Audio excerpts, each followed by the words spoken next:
네, 다시 최순실 씨 국정 개입 사건 속보 전하겠습니다.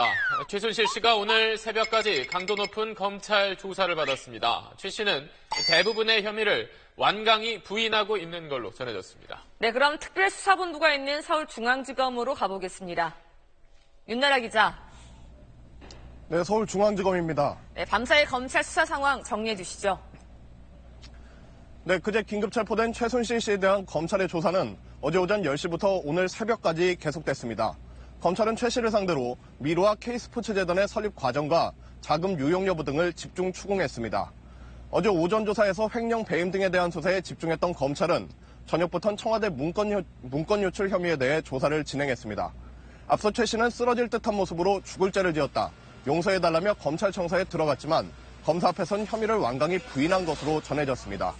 특히 재단 설립 과정에 개입한 것으로 알려진 안종범 전 청와대 수석과는 모르는 사이라고 주장한 것으로 전해졌습니다. 자신이 비선 실세로 거론되고 있는 데 대해서도 불만을 드러낸 것으로 알려졌습니다.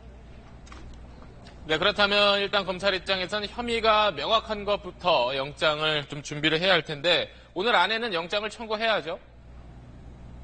네, 그제 자정 무렵 긴급 체포된 최순실 씨의 체포영장 마감 시한은 오늘 자정까지입니다. 오늘 자정 전까지 구속영장을 청구하지 못하면 최 씨를 풀어줘야 하기 때문에 검찰은 오늘 안에 영장을 청구한다는 방침입니다. 어제 검찰 조사에서 최 씨가 혐의를 완강하게 부인하는 건 시간 끌기 전략이 아니냐는 이야기도 나옵니다. 검찰이 제한된 조사 내용만으로 구속영장을 청구하면 법원의 영장실질심사에서 구속을 피할 수 있는 여지가 생길 수 있다는 계산으로 보입니다. 하지만 최 씨의 부인에도 불구하고 검찰은 미르재단과 K스포츠재단의 실소유주가 최 씨인 것으로 보고 있습니다. 또 재단의 일부 자금을 최 씨가 실제 소유한 회사인 비대가 WK로 빼돌려 횡령한 것으로 판단하고 있습니다.